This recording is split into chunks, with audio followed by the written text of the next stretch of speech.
excited to have Maggie Yaddof here with us today. You might remember last summer she was a Global Justice Volunteer, that's the right name of the program, right? With the General Board of Global Ministries. That is the missionary agency of the United Methodist Church. They are in charge of global ministries, hence their name. And they have lots of different programs for both clergy and lay people to go all around the world and be in service.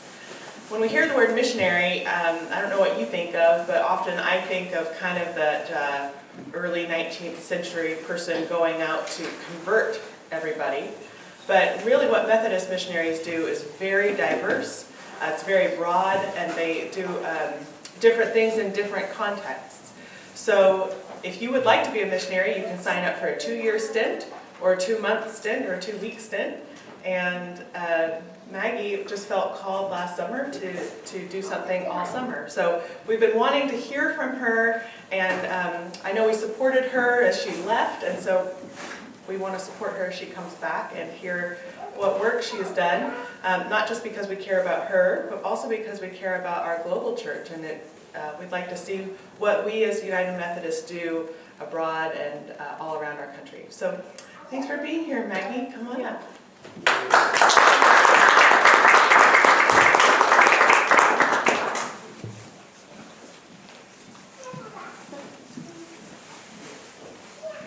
Good morning. Good morning. Thank you all for joining me here today. It's been a while since I've been back, and I've been trying to figure out how to kind of bring everything together so I can actually talk about it. And I guess I finally decided I was ready to do that. So, but yeah, Global Justice Volunteers, that's what my official assignment was, I guess.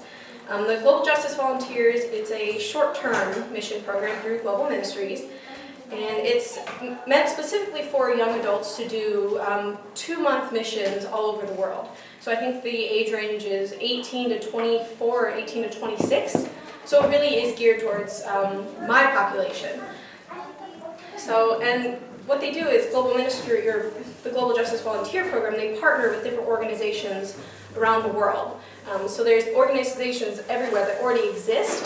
We just kind of supply, the Global Justice Volunteer supplies people to help kind of sustain some of those organizations. So some of them, they have them all over the world. There's several in Africa, Southeast Asia, Latin America, and there's also a lot in the United States, which I found out. And the volunteers, we go through an interview process to place us with an organization that kind of fits with our skills, some of our needs, and also kind of what we want to be doing, what kind of service we really feel that we can provide well. The biggest emphasis of the GJV program, which I'm going to be calling that from now on because it's a lot of name, the GJV program is really not that you're helping these organizations so much as you are serving with them. Ministry with is the big emphasis. It can be difficult to kind of counter the notion that a bunch of these rich, mostly white Americans are coming in to save the day and save everyone from destruction. So that's what this program really tries to do, is kind of back off of that idea and really just help and just serve alongside organizations and ministry that already is there, not that we're trying to come in and tell them how they should be doing things, just that we are there serving alongside them. That essentially just makes the work that they do much more sustainable. It's rather than us just showing up, doing our thing, and then leaving for unknown amounts of time, it just makes it much more sustainable. So when it came to my placement, I got a little bit of whiplash, which I know some of you heard about, because we had other participants, some that dropped out, some that were unable to get visas, and thus couldn't participate in the program. So I got moved around multiple times. I initially was placed in North Carolina, which obviously is where I ended up. But in between there, I also decided, or I was also going to be changed to New York. I was going to be up in Brooklyn. Then they were thinking maybe I was going to be in the Dominican Republic.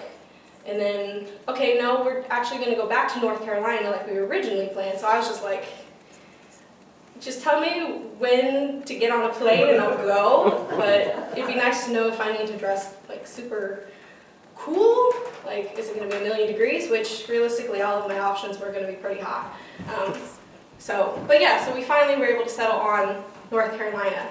I had plane tickets, I think, like 2 weeks before I was supposed to leave, finally, so it's a little bit nerve-wracking there, not being entirely sure where I was going to end up, but we eventually got it all settled. Oh yeah, I was supposed to do this. Outline, because I like to be organized with this kind of stuff. Very different from my bedroom growing up, but hey, people change. It's true. Yeah, so part one is getting there. That's what this whole process has been. And then I'll kind of go through some other bits. Welcome to North Carolina. Just kidding, I actually was in Georgia first. Laurenburg is the city I ended up serving in. Partners in Ministry is the organization I was serving with. The guys, those are the people that I was working with. I was, for the most part, the only lady. It was me and a bunch of guys. The YES program, that's the program that our guys were a part of. The weekends, that's just kind of fun stuff that I did in my spare time. So some of the other experiences I got to have. And final thoughts, a lot of that is just other little tidbits that didn't really fit anywhere. So it's also just kind of some more fun or interesting things that I just did while I was there. So, yeah, Global Ministries. So some of these pictures, not the greatest quality. I did them all on my phone, so bear with me. So part two was Welcome to North Carolina, except that I was in Georgia. So while I spent the rest of my summer in North Carolina, that's not where I started. All the volunteers first met up in Atlanta for a week, and we spent a week going through different sorts of training to prepare us for the months to come. Some of us were going to end up in the United States, like I was in North Carolina, we had people in Virginia and New York. Other people were in Haiti, Uganda, South Africa, Dominican Republic. So we were pretty spread out, so we were all going to have very different experiences. Most of us did come from the US. This is the group of volunteers from my class. That's me right there. Along with some of the training staff that also that work at Global Ministries that went through the training process with us. Most of us were from the United States, but we did have a couple people from different parts of the world. We had a young lady from Kenya, we had someone from the Philippines, and someone from Hong Kong that all got flown to Atlanta for the training before going out to their assigned area. So that was also kind of a neat pre-experience, getting to talk with these other people. There's actually, let's see, Denise, she's from Yaddof.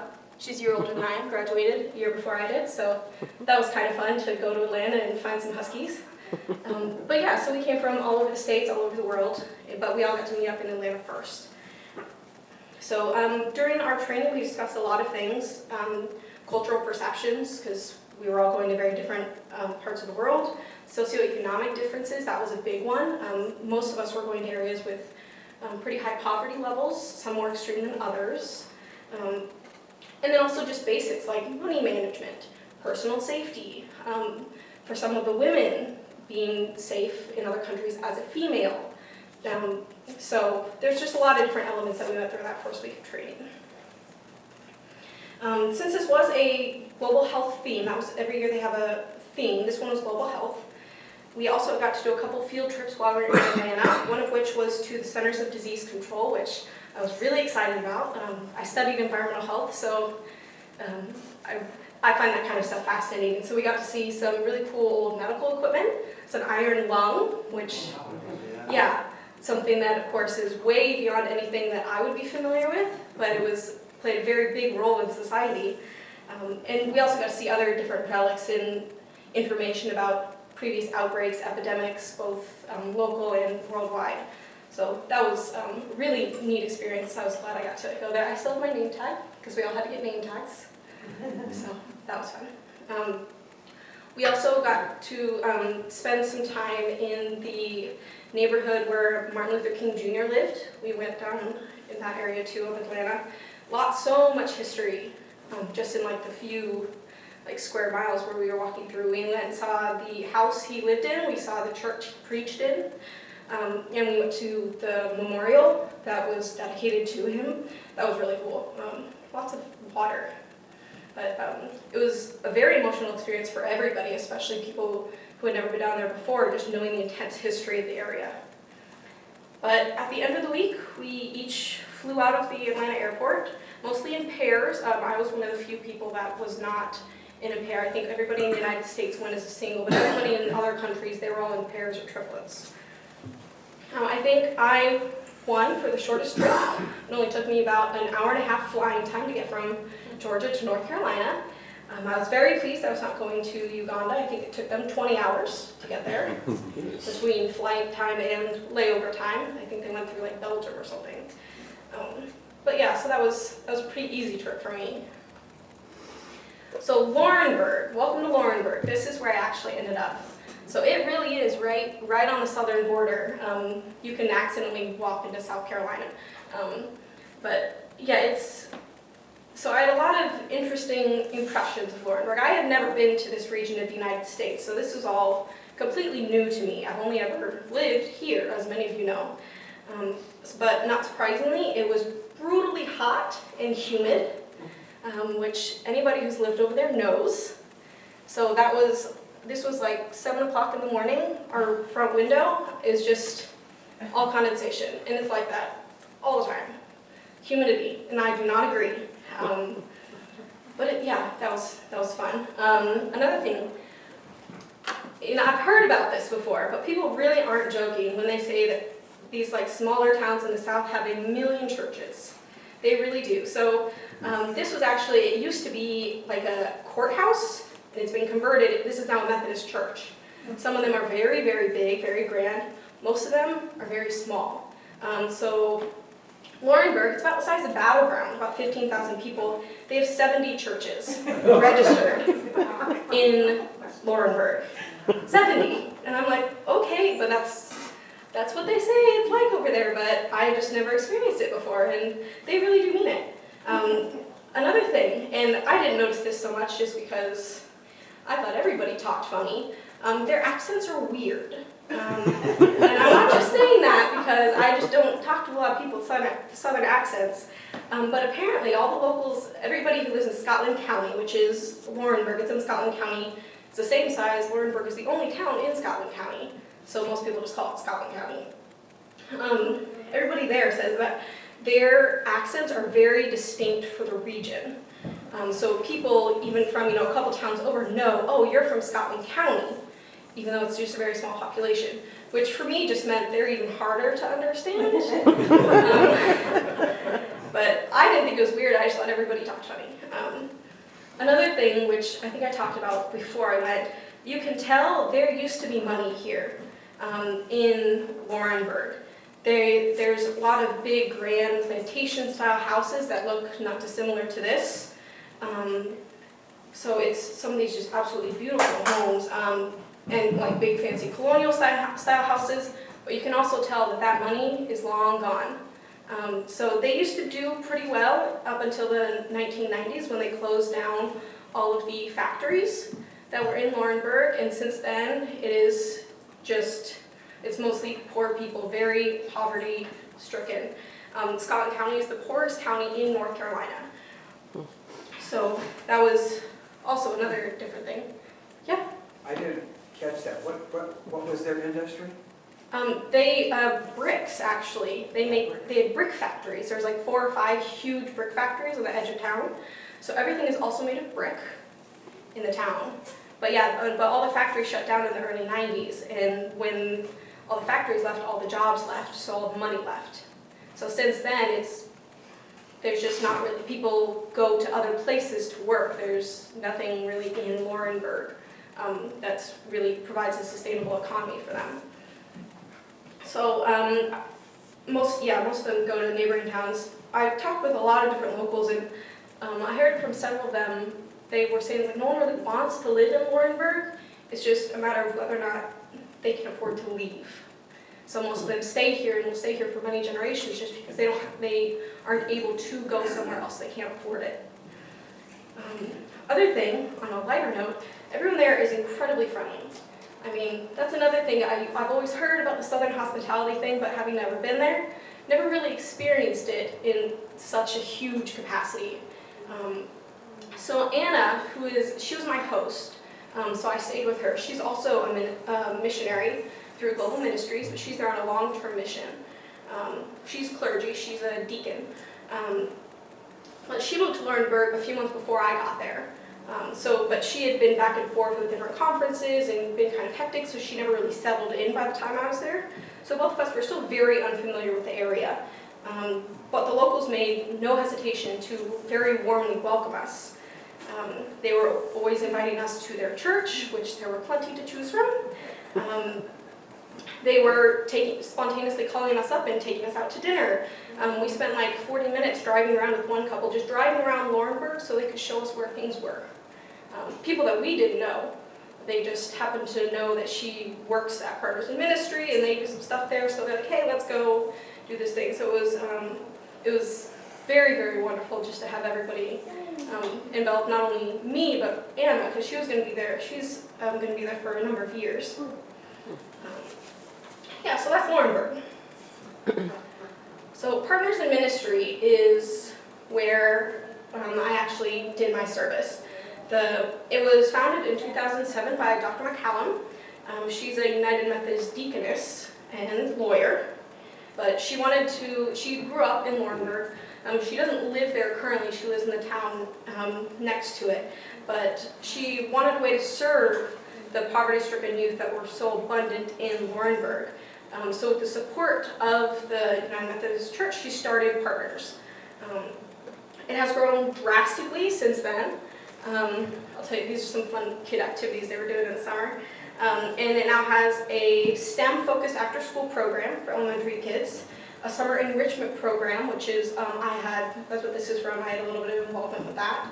That also provided breakfast and lunch for the kids, because oftentimes that's what they ate for the day.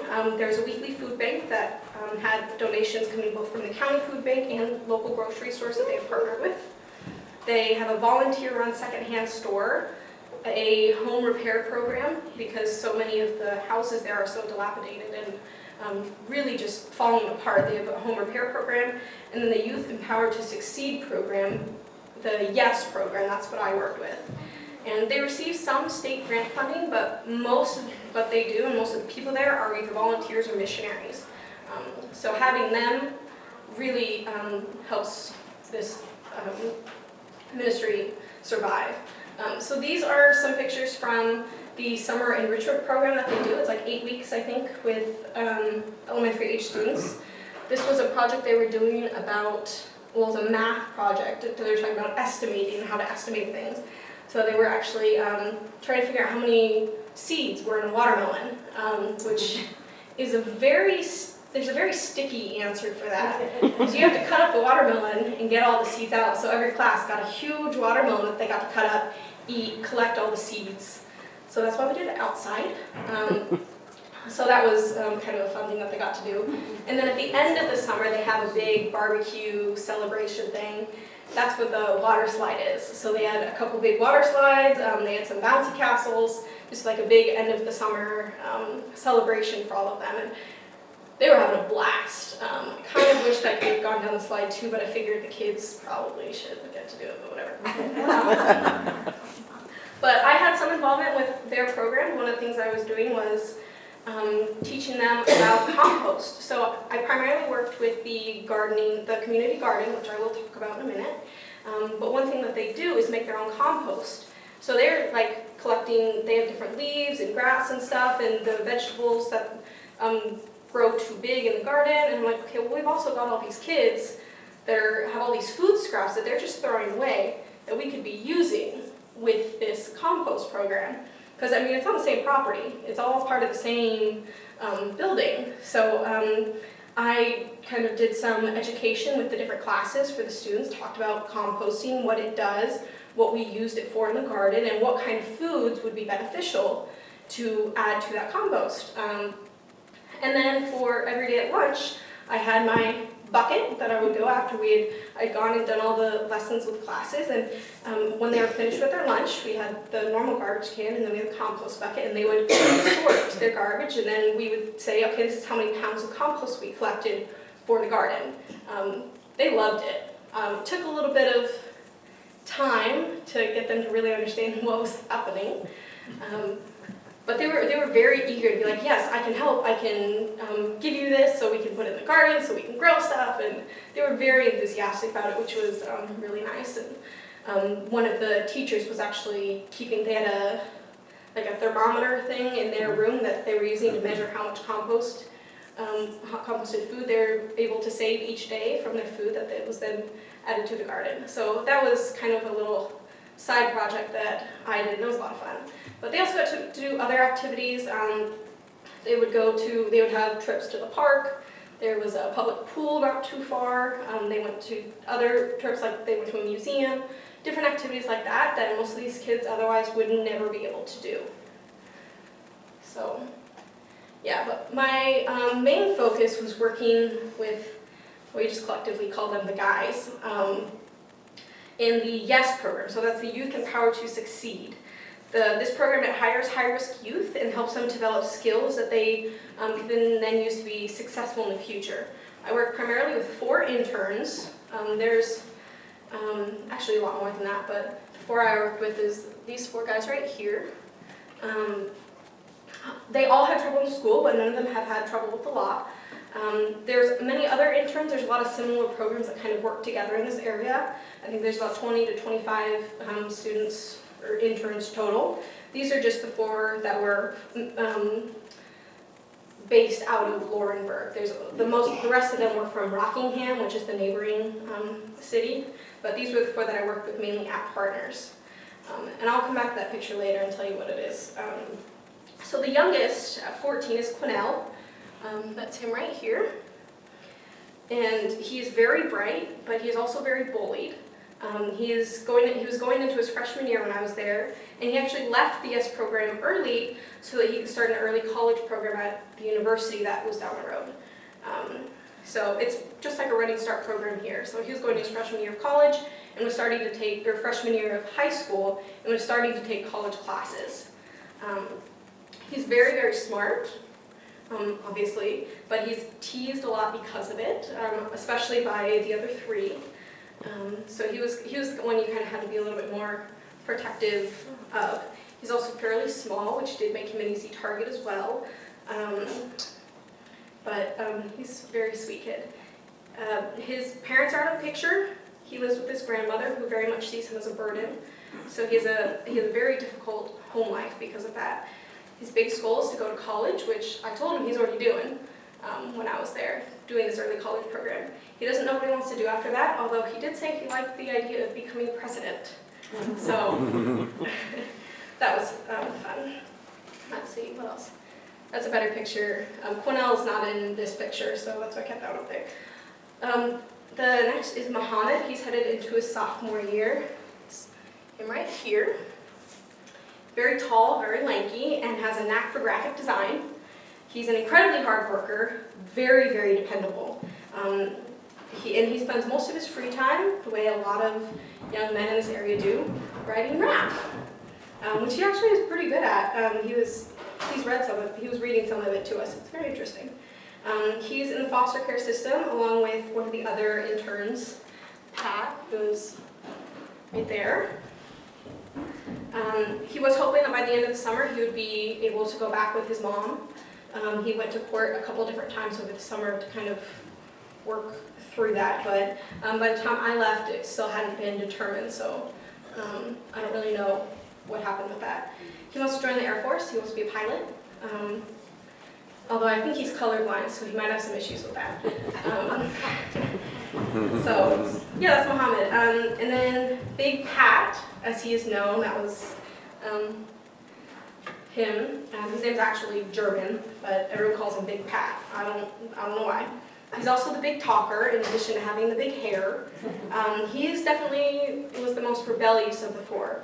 If he didn't feel like doing something, he made that very clear. But at the same time, he's also very, very sincere. So he was always the first to take a 20-pound bucket of squash out of my hands, because in his words, he was getting paid. So if I didn't mention that, these are all paid interns. So they're also, but yeah, so somehow he always ended up with 2 buckets while I had none, which, I mean, I appreciated. So he loves to play anyone in basketball. He also loves his Nike shoes. He's one of those sneakerhead. And he's a foster brother to Muhammad. His mother and sister both passed away. I don't know When, I don't know why. He didn't talk about that much. He was very close with them, so that was a difficult point for him. Their foster mom, I don't know anything about her other than that her name is Miss Sue, was not overly fond of them. She treated them more as a paycheck than she did as her foster children. And when they started working at Partners in Ministry, she stopped buying groceries because they make their own money now, even though both of them are 15. So just, coming from difficult home lives and then to be in a foster care system that's really not supporting them, they don't have a lot going for them. So that was kind of difficult to hear them talk about. And then our last one is Peanut. He's in the blue. His name's not actually Peanut, that's another nickname I don't really understand. His name's Octavian, but everyone calls him Peanut. And as his nickname would suggest, he's the goofball of the group. He's a huge bundle of energy, and you'll always find him running around, dancing in a tree somewhere. He was just a big ball of energy, not a focused worker per se. I think he enjoyed the breaks more. But he's perfectly content just existing in the world. He would always lighten the mood, so he was a lot of fun to be around. He lives right next door to Partners in Ministry. His house is with his mom. His mom also does not have a great reputation in the town and to people that actually know her. I don't know her, but the most that I was able to find out about her is that when Peanut, he lost his grandfather, who he was very close with during the summer, and all of the employees at Partners in Ministry, they got him a card, they collected some money, gave it to him, and Sean, who was our supervisor, that's him, technically I was a supervisor too, but Sean, our actual supervisor, told Peanut to hide the money in his sock when he went home, because he knew that Peanut's mom would steal it. So he actually is the only one who lives with a parent. It's still not a great situation though. So, so I'll talk more about that in a little bit. But those are the guys that I spent my summer working with. They can be a difficult bunch, but they all mean well, I guess is the best way to say it. So this was actually a picture from a farmer's market that we were at. And there are a couple other people. They're from one of the what I mentioned, the programs from one of the neighboring towns. So they do similar stuff, but they're not part of the YES program. So this is the YES program. So now you know who they are. Really, what did they do? The YES program had a lot of different components. The biggest, of course, was this community garden. They have a 2-acre lot in a neighboring town where they have it's 2 acres of nothing but garden. It's actually kind of cool. But then on site at Partners in Ministry, they have all these built-up planter boxes, which is where they do most of, the 4 of them plus myself did most of our gardening. So yeah, I've got all these. Yeah, it's kind of hard to tell the size, but I think there is 8 of them or something, 8 of the big boxes.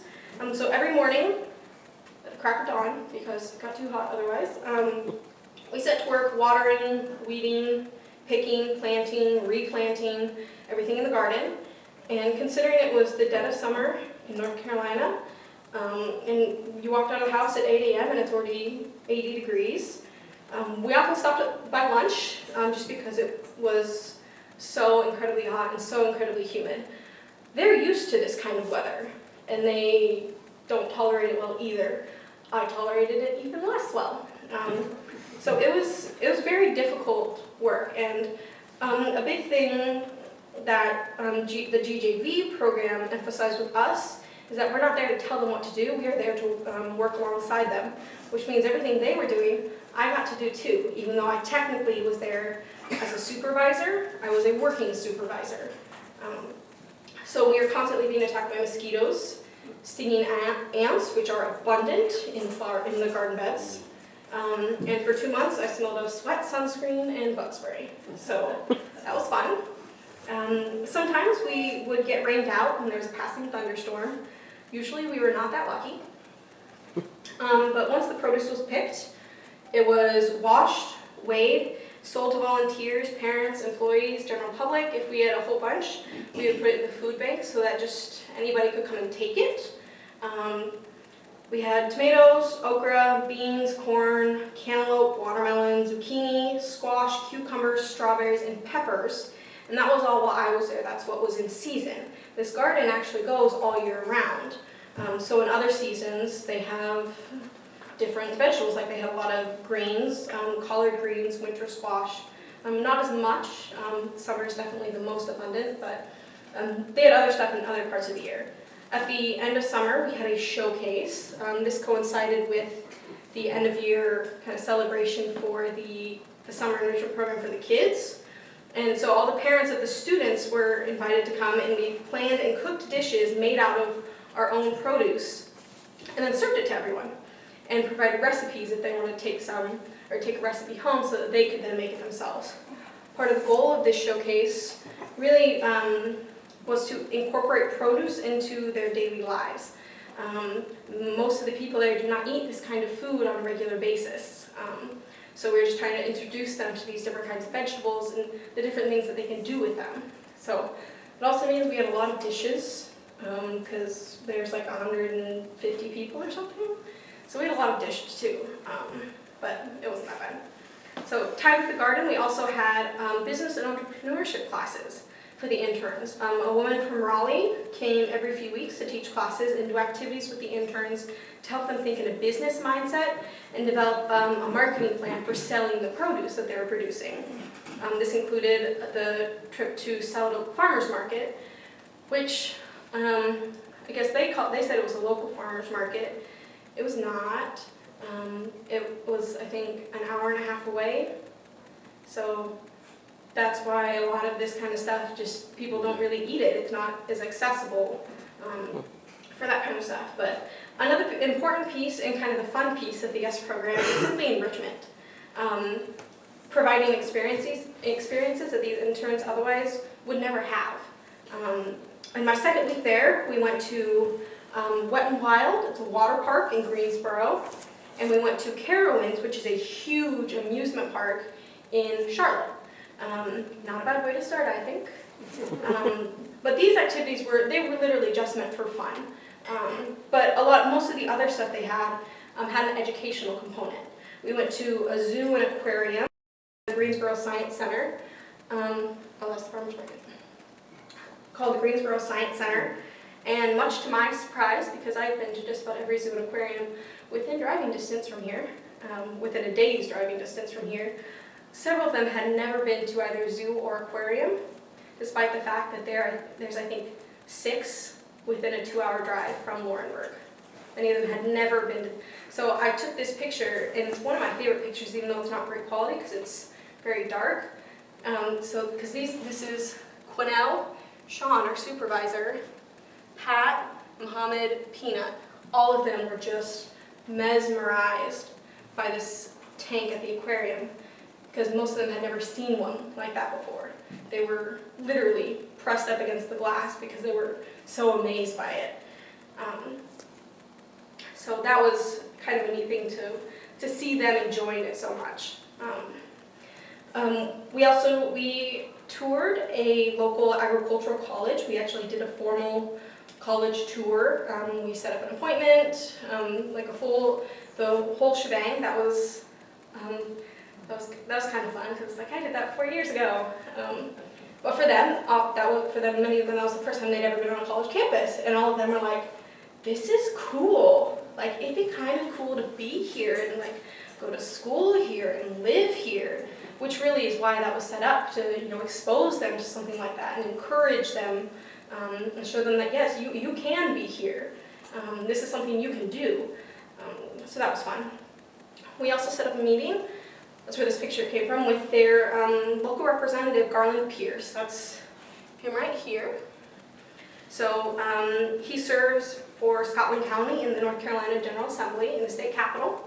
So we set up a meeting with him, and then we all went to Raleigh. He gave us so this is the view out of the top, the roof area of the Capitol building. It was beautiful. A little hot, but still beautiful. He gave us a tour of the Capitol building. This is kind of the central area in there. He discussed the process for passing bills, kind of what he does. what it looks like when everybody's on the floor and doing things. He showed us his little desk area where he got to, yay or nay, different voting things like that. And then across the street, there's actually a natural history museum. So we got to go there to its huge natural history museum.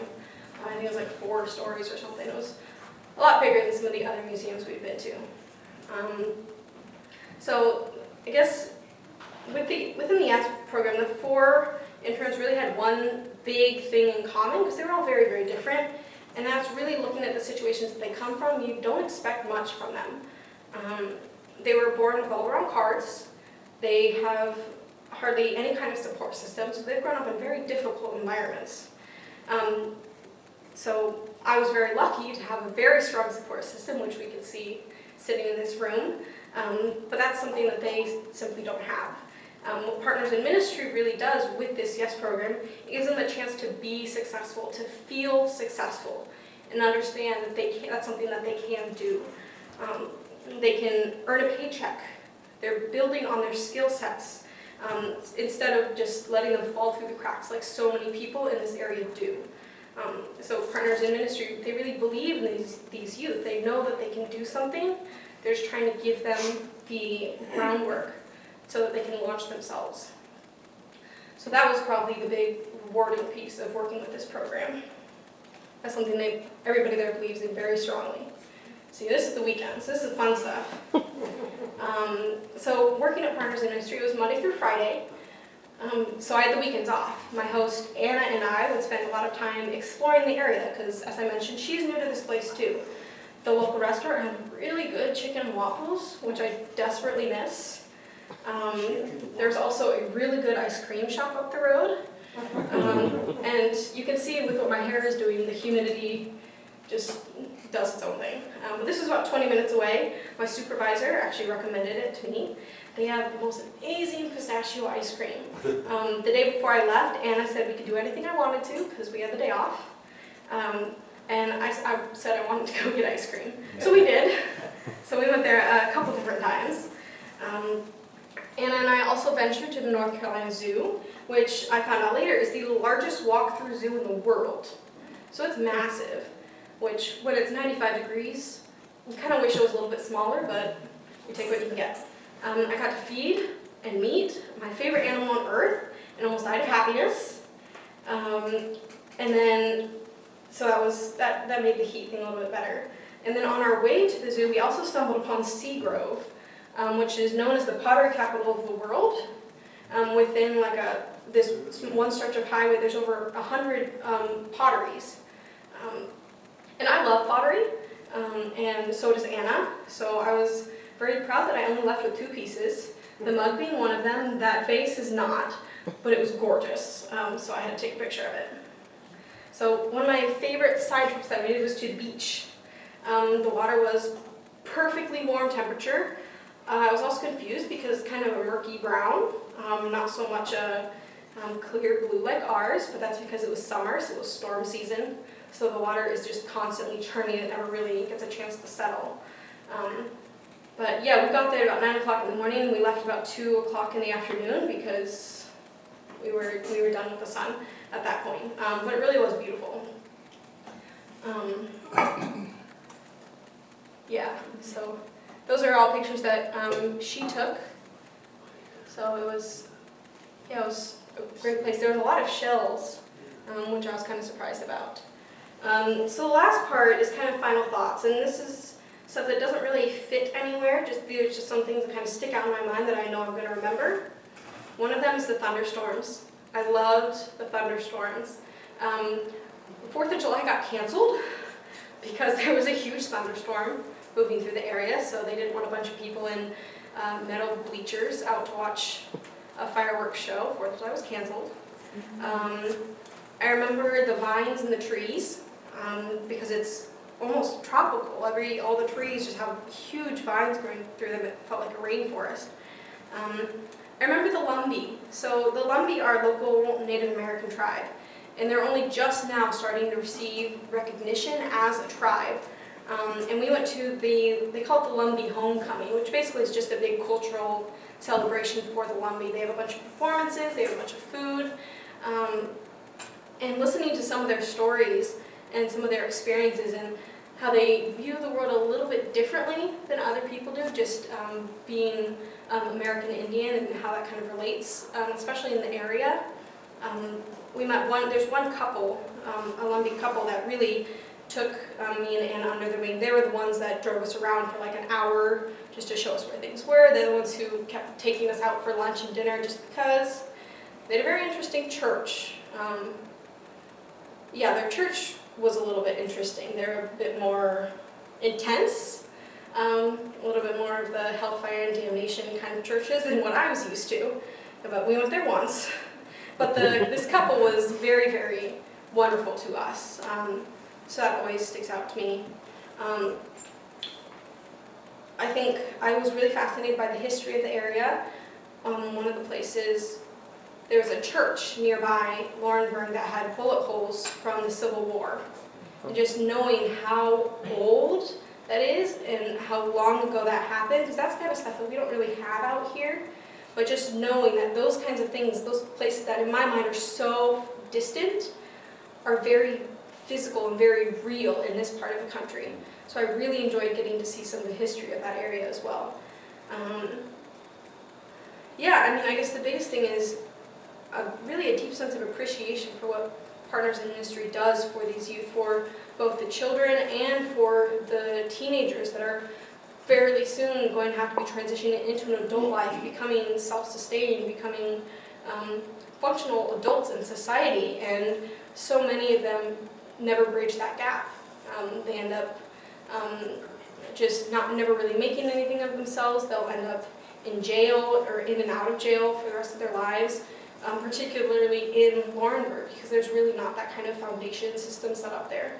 So I have a very deep appreciation for everything that Partners does in trying to give these youth as much of a support system as they can, and show them that they can be successful from the time that they're small children all the way up through their teenage years with the YES program. So, yeah, I don't have anything else to say really, just, you can donate to Partners in Ministry. They're a 501c3 nonprofit. They actually have 3 different donation channels through Global Ministries. I meant to put that up there, but I forgot. So I'll get that at a later date. But yeah, that was my summer, I guess. Last summer. Yes? How many of the interns had ever been to the Capitol? None. None of them had been there before. So that was, yeah, most of the stuff that we did was for the enrichment pieces they had never done before. I think one of them had been to Carowinds before. Most of them have heard about Carowinds because that'd be like having Disneyland an hour away and never going. Because this is a huge amusement park back there. They have a couple of their roller coasters are like world record holders. So it's a big deal. Anybody in that area has been there. So I was quite surprised at how little the stuff they had done that's literally in their backyard, which was kind of sad, but at the same time made me appreciate what Partners is doing all the more. Because yeah, while it is good that they're gaining these business skills and this work ethic, they're still kids. They just need to have fun. They need to know that they can still have fun. So I was glad that they incorporated both pieces of that with the YES program. So, yes? How widespread is this program throughout the United States? The Global Justice Volunteer Program, or Yes. Well, the YES program, yes. it's a local program. That's a local program. It's a local program. All right, then the sponsoring one through which is that throughout the United States? The Global Justice Volunteer Program, the one that got me there, Right. that is a global program. Mm. So they pull people from all over the world and send them all over the world. So like I was in North Carolina, we had several other people in the United States, but we also had people all over the world. So that's a global program.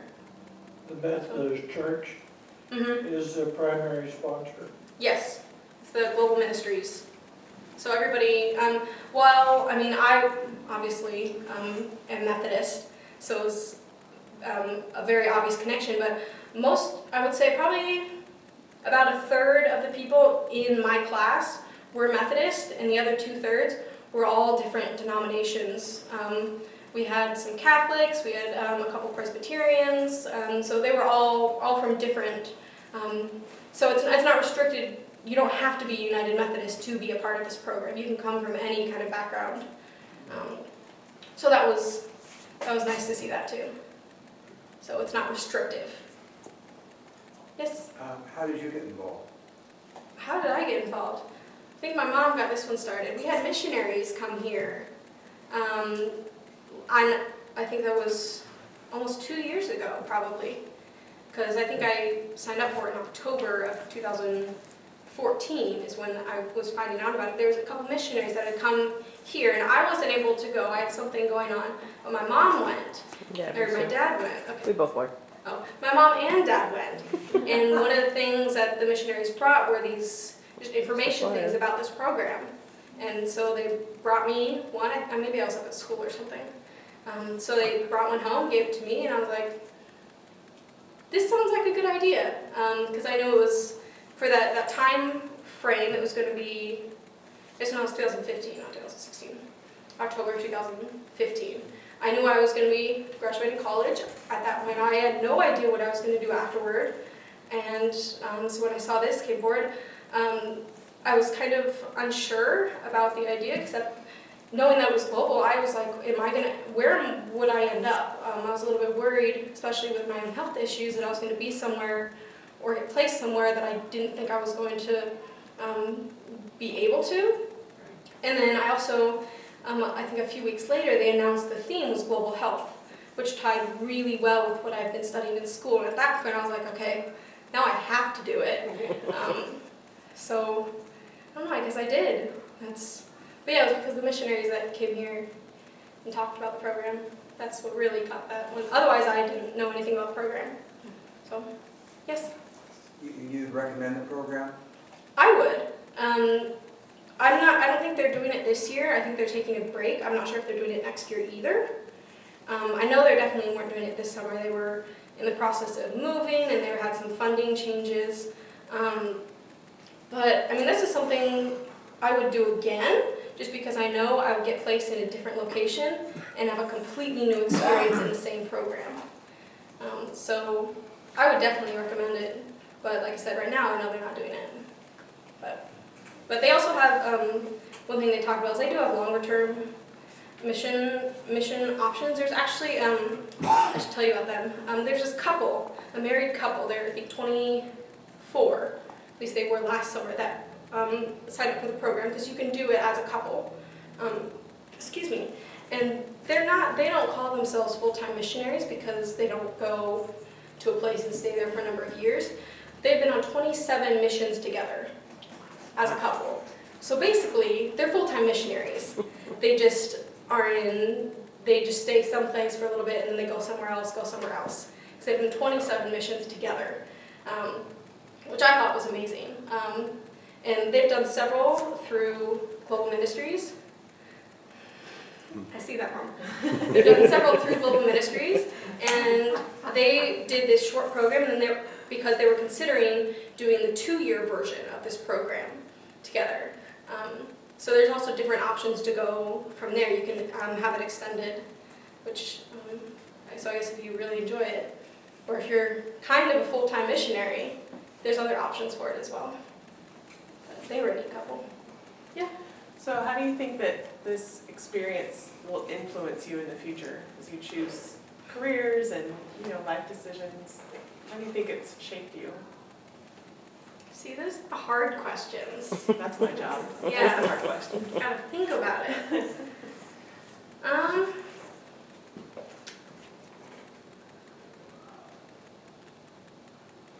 I think a big portion of this is recognizing that the needs of the world aren't necessarily somewhere else.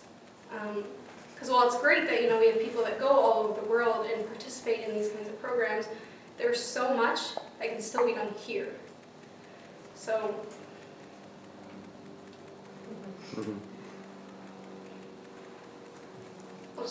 I'll just leave it there. So stop looking at me, Mother. Not helping. Yes. You know, it's really delightful for us to be able to hear about your participation, because for some of us, you know, we can do what we can to support it, maybe financially, certainly with our prayers. But until we finally hear you speak about it, it's just kind of theory. And the United Methodist Church has such a global reach with so many programs that it's very difficult for us who have been lifelong Methodists to even have a clue of how broad the scope is in terms of the mission of the church throughout the world. It changes so many lives, but it still kind of stays theoretical to us until we finally hear somebody who touches it. And I really appreciate just how organized you were about giving us that your impressions. For all of us, prayers well spent. Thank you. And such a wonderful, expressive presentation. Thank you. Yes. I am, I don't know why, I'm not surprised because that's you, but how you were with those kids. You could see who they really were and what they really needed. Thank you.